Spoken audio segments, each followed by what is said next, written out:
This is a pink giraffe. Probably silly, right? But this video is for one specific person, my best friend. And when you're watching this, you know this is for you. So why do I have a pink giraffe in my hand? Ridiculous, right? Like, it's a fucking pink giraffe. So the reason why I have this is because my friend, my best friend, gave this to me. And early in our relationship, I was talking to him and I was telling him about this idea of remembering the future past, who I heard from Darius J. Wright. And the reason why is because I asked him, like, think of one animal, and he came up with the idea of pink giraffe. And so I was like, okay, cool. So I want you just to think, I want you to get quiet for a minute, and I want you to imagine the pink giraffe. Imagine it. Very specifically, a pink giraffe, like the details of it.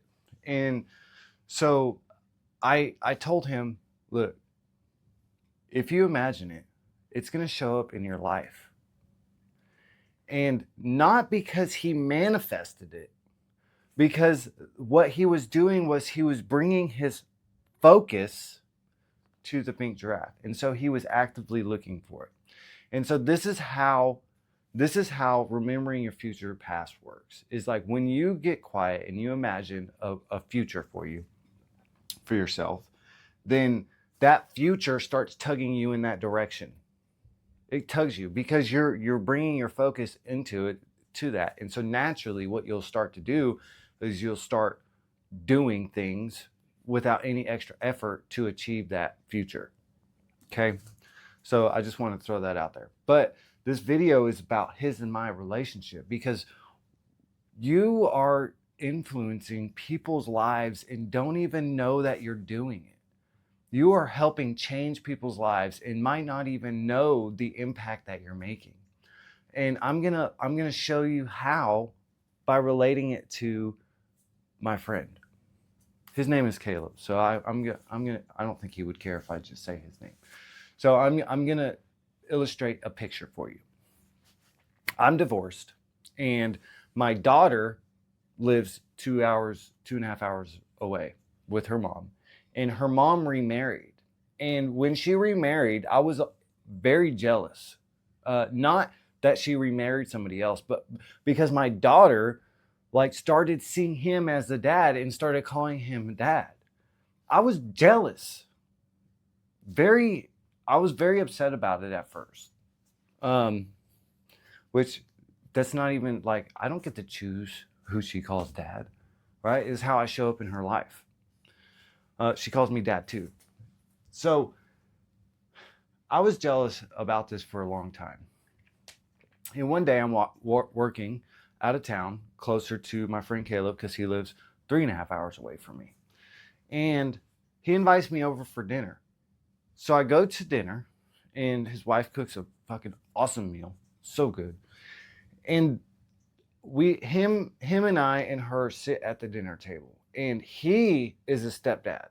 He married a mom who has 5 children, maybe 4. I can't remember. There's so many. I think it's 5. Has 5 children, and he's been married to her. I think 4 years, 4 maybe 5 years, and these children love this guy, love him. I saw so much beauty there, where these kids are running up to him, asking him questions, and he's like, his approach is very direct, but soft for children. And they smile, and when they walk in the door, they just are excited and they jump all over him. And seeing this changed my whole perspective, because my daughter not only has me as a father, but she gets to come home to a person that she gets to jump all over. And just knowing that she has that in her home where she's at all the time, except for when she's with me, is such a relief and a blessing to see. And I would never have known that if it wasn't for how my friend Caleb shows up. Now, he's not perfect in any sense of the word. Like, there's no idea of perfect. We're all on a journey, right? But he doesn't think that he's perfect. But he's still making impacts, and he is trying to do better in his life. And he is still making impacts even when he doesn't even know it. Like, this moment, like, revolutionized how I see my daughter's home life. Just from him doing that. And he had no idea until I told him a year later. Like, that is a beautiful thing. Like, you are making impacts. You are changing lives, and you don't even know it. And the only reason why you're doing it is because you're being you when you are. When you're available to be yourself, be yourself. Like, I was in his home, and he was being who he was being, and that family was being who that family was, despite a stranger being in there, because I hadn't met the kids before. But they were still showing up the way that they would naturally show up, like behind closed doors. And I got to see the genuine, authentic, raw layer of that household. And it was so beautiful that it impacted my life in ways that I've described to you, but more that I haven't.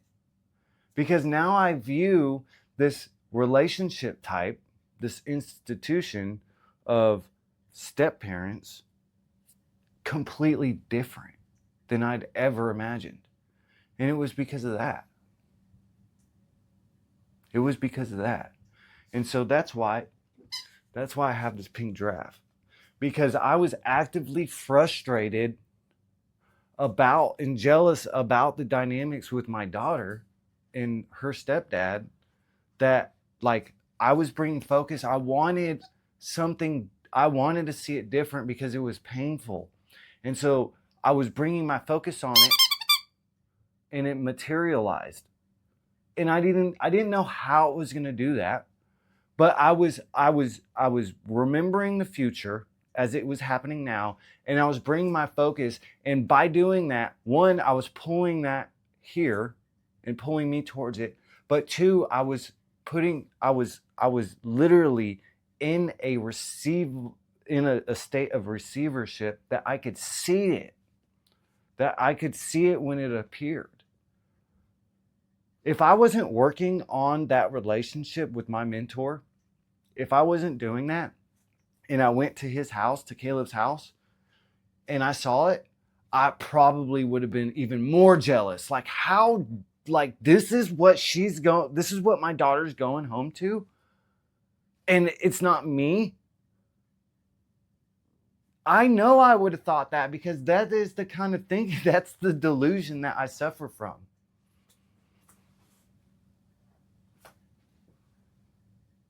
That is the delusion I suffer from. Why not me? Why not me? Why not you? Dude, bro, girl, you can't be everywhere. It's such a blessing that my daughter has him in her life. He's a good dude. He's a good dude. And I still get to build a relationship with my daughter. But now she has two people to rely on. And so in my last video, link is in the description, or link is in the card here. In my last video, I talked about how the family, in my video about the conditioning pattern, I talked about that the family is not the smallest unit, it's a community. And this is one of the primary reasons, because I can't be everywhere. In my household, yes. But I'm just one person, and I have a very limited view of this world. And I suffer from the conditioning myself. And so as a community, as a group of people, we can really pour into each other. We don't have to rely on just me. Now, it is my responsibility to heal and be receptive, but like other people we can create unity in a new humanity. So this is so silly, dude, but I love it. He got this for me. He got this drive for me. And so by remembering a better future for humanity now, then we'll all be pulled to that direction and have the awareness around the opportunities that help further a better humanity if we all focus on that. Not by fighting the system, the elites, or trying to break the system, but literally just this, remembering a better future, is going to pull us in that and completely bypass all of the frameworks that we've been told we have to live in. That if you want to know about the frameworks that we do live in, hit this next video. I love y'all. Peace. See you again.